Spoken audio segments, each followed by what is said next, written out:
Coucou à tous, me voilà en fait pour une vidéo spéciale Future Maman. Donc on va parler de la fameuse valise maternité.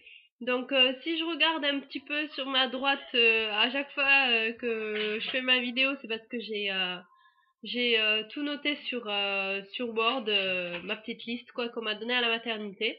Donc si comme moi votre maternité ne fournit rien, il va falloir amener une grosse valise avec vous. Si par contre elle fournit pas mal de choses, ne tenez pas compte de certains points que je vais citer. Tout d'abord, renseignez-vous auprès de votre maternité. En général, ils fournissent une liste. Si c'est pas le cas, vous leur demandez ce qu'ils fournissent. Voilà, ils vont vous le dire en quelques temps, quoi. C'est vraiment le mieux à faire afin de pas trop prendre ou ne pas prendre assez et après être un peu dans la panade parce qu'il vous manque des choses. Donc moi je vais vous dire ce que ma maternité m'a demandé. C'était vraiment, j'allais jusqu'au Draus, hein, donc vraiment j'ai une grosse liste à vous dire. Et voilà. Donc on commence. Donc on va commencer par, je pense l'accouchement, ce sera le plus simple. Alors, moi ce que je vous conseille, c'est dans un sac à part, vous mettez votre sac pour l'accouchement en fait. Vous faites un petit sac que vous allez prendre juste avec vous et votre valise maternité, votre valise pour le séjour, vous la laissez dans la voiture et vous demanderez au papa ou à la personne qui vous accompagne de la monter après vous être installé dans votre chambre, donc après l'accouchement. Comme ça, vous n'êtes pas embêté à vous trimballer avec les valises. J'en ai vu certaines qui se trimballaient avec la valise et c'est vraiment pas évident. Moi, j'ai juste amené mon sac pour l'accouchement et ça m'a largement suffi. Donc, pour le battre pour vous, donc, il vous faut un t-shirt en coton ou un t-shirt en coton, ça peut être aussi en fait une chemise de nuit. En général, on vous demande qu'elle soit ouverte ici, ouverte sur le devant pour pouvoir accueillir bébé et qu'il soit bien au chaud après. Mais bon, sincèrement, moi j'avais ouverture, mais on l'a pas ouverte. Vous êtes tellement sur le moment que vous prenez votre bébé, on vous le met sur vous et on vous met une couverture et voilà, vous pensez vraiment plus à rien. Donc même si vous prévoyez, je sais pas si le jour J vous y penserez quoi. Donc voilà, quelque chose par contre qui va que pas que vous n'aimez pas, mais en gros que vous pourrez jeter après parce que comment dire, ça sera tellement impossible de le laver qu'il vaut mieux prévoir quelque chose que juste pour une journée en fait. Ensuite, il vous faut un brumisateur pour vous rafraîchir pendant le séjour. Enfin, pendant le séjour, pendant l'accouchement. Moi, personnellement, je l'ai pris, mais je l'ai pas utilisé. Après, je sais qu'il y a des femmes qui qui en ont plus besoin. Elles ont besoin de se rafraîchir ou juste à mettre dans la bouche et ça fait un peu d'eau. Enfin, voilà, ça dépend vous, comment vous vous sentez. Si vous pensez que vous en aurez besoin. Au pire, c'est pas très grand. Vous en avez de différentes tailles. Vous avez les grandes tailles ou des tout petits qui sont faciles à glisser dans un petit sac. Au pire, ça prend pas trop de place, quoi. Donc, vous pouvez le prendre et puis vous vous en servirez ou pas. C'est pas grave. Il vous faut un slip jetable. Voilà. Et un paréo. Alors, le paréo, en fait, c'est pour vous cacher si vous allez aller aux toilettes et qu'il n'y en a pas dans la salle d'accouchement, vous n'allez pas vous trimballer en petite tenue, enfin voilà, petite chemise de lui ou juste le t-shirt, ça serait un peu mal vu avec tous les papas qui se trimballent dans les couloirs. Donc voilà. Alors ensuite, pour bébé, ah oui, j'ai oublié, une paire de chaussettes aussi, parce qu'il fait super froid. Enfin moi j'ai eu très froid à cause de la péridurale et les grosses chaussettes ça m'a vraiment servi. Voilà pour le sac pour l'accouchement, pour le vôtre. Dans le même sac, vous mettez les affaires pour bébé. Donc pour votre bébé, il faut prévoir une brassière en coton et une brassière en laine. Vous prenez un body, manches courtes pour l'été, manches longues pour l'hiver, ça c'est ce qu'on dit, mais moi j'ai pris manches longues et c'était en été. Voilà, il sort de votre ventre, il a besoin d'être chauffé. Vous mettez un body en coton, manches longues, ça suffit, c'est très bien. Un pyjama. Donc de préférence un pyjama qui s'ouvre par devant. Un pyjama qui s'ouvre par devant, c'est beaucoup plus pratique, vous allez voir, pour un nouveau-né. Et pareil pour les bodys. Il vous faut quoi? Un petit gilet en coton. ou enfin un petit gilet en laine, pardon. En fait, par-dessus le pyjama ou en dessous, ça dépend les maternités, ils vont carrément mettre un gilet parce qu'il faut bien réchauffer bébé. Ensuite, il vous faut une paire de chaussons ou de chaussettes, voilà, qu'ils mettront par-dessus. Moi, je crois pas qu'ils l'aient mise, mais je pense que c'était parce que c'était l'été aussi, donc je sais pas. 3 couches bébé, voilà ce qu'on m'a demandé. Alors, ça dépend des maternités, il y en a qui les fournissent, donc renseignez-vous. Les couches bébé, prenez des 2-5 kilos. Ça, pour un nouveau-né, c'est ce qu'il faut. Une turbulette ou gigoteuse. Une couverture polaire, très importante parce qu'ils vont vous la mettre directement sur bébé. Enfin, protection avec autre chose pour pas la salir, mais ils vont vous mettre la couverture polaire pour vraiment réchauffer votre enfant. Et bon, moi on m'a demandé un draus thaïlando, mais après ça c'est parce qu'elle fournissait vraiment rien à ma maternité, hein. Voilà, c'est un peu le carnage et dû rapporter tout l'appartement. Enfin, je vais passer les détails. Donc voilà, donc un draus thaïlando pour ma part.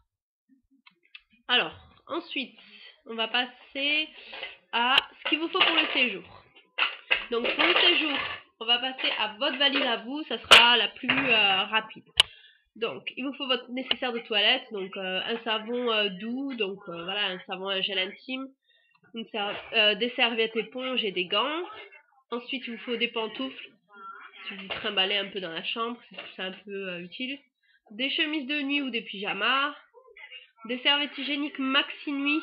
Moi j'ai pris des rubis maternité qu'on trouve en pharmacie ou parapharmacie et c'était super. Des slips en résille, enfin des slips jetables quoi, vous les trouvez à Carrefour, Leclerc, enfin tous les supermarchés. Un coussin d'allaitement si vous en avez un. Alors moi le coussin d'allaitement je l'ai pris mais je m'en suis pas servi parce que là-bas il y avait qu'à... C'était comme un coussin d'allaitement en fait, donc je l'ai pris mais je m'en suis pas servi, ça m'a un peu encombré pour rien. Si vous allaitez, il vous faut bien sûr un soutien-gorge d'allaitement, des coussinets. Prévoyez aussi des, comment on appelle ça, des bouts de sein au cas où si bébé a du mal à prendre votre sein, ça pourra peut-être l'aider. Voilà. Une crème aussi, ouais. Si vous allaitez, franchement prenez la crème. Je vous mettrai en barre d'infos celle que j'ai prise moi, elle était super, je me rappelle plus son nom. Je vous mettrai tout ça en dessous de la vidéo. Un crayon ou un stylo pour noter les heures de tétée de bébé ou combien il a mangé s'il sera au biberon. Et en cas d'épisiotomie, prévoyez un sèche-cheveux. C'est vraiment très utile. Comment dire, il faut vraiment que ce soit sec et pour pas que vous ayez trop mal, on va dire, et le fait rien que de toucher ça va vous faire mal en cas d'épisio bien sûr, hein. Et du coup enfin vaut mieux prévoir un sèche-cheveux, ça sera beaucoup plus simple pour vous que vous séchez avec une serviette. Donc voilà, je crois que j'ai tout dit pour votre valise. Oui. Si j'ai oublié des choses, rendez-vous sur ma page Bébé & Co. N'oubliez pas sur Facebook pour me retrouver. Et je vous mettrai tout ça pour votre valise. Donc, la valise bébé. Alors, ça, prévoyez, moi je vais vous dire à chaque fois 5 machins, 5 trucs. C'est parce que vous prévoyez de rester un maximum de jours. Voilà. Si vous avez une césarienne, vous allez rester un peu plus longtemps. On ne sait pas ce qui peut arriver. Il y a des césariennes programmées, il y en a qui ne sont pas programmées. Vous pouvez accoucher naturellement, mais avoir des complications. Donc, il va falloir prévoir. Et puis, plus on prévoit, mieux c'est. Et c'est pas grave si ça reste dans la valise. Après, vous pouvez demander aussi à votre mari ou la personne qui vous accompagne de prendre les habits et régulièrement de les laver et vous les rapporter. Ça c'est comme vous voulez, c'est vraiment comme vous le sentez.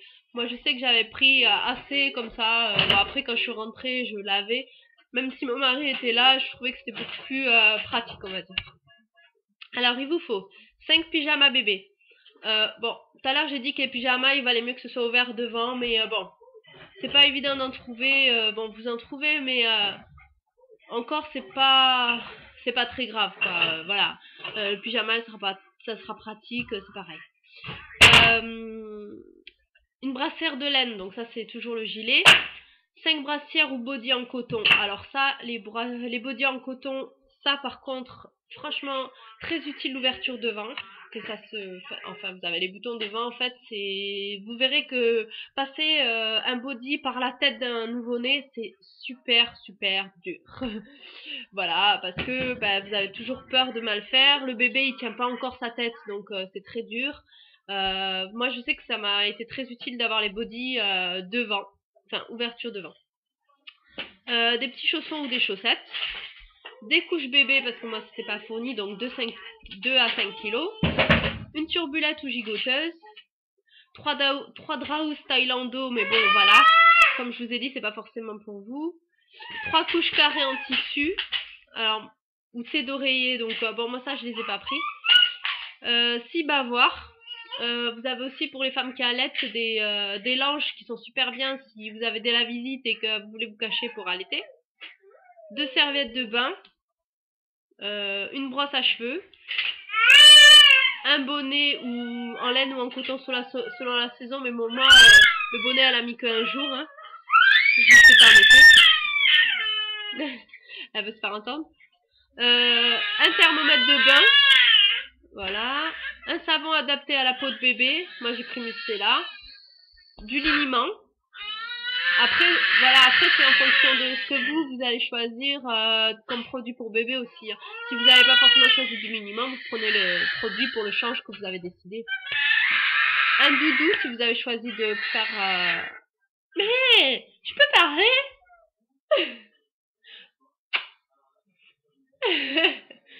Un doudou si vous avez décidé de mettre un doudou à votre bébé.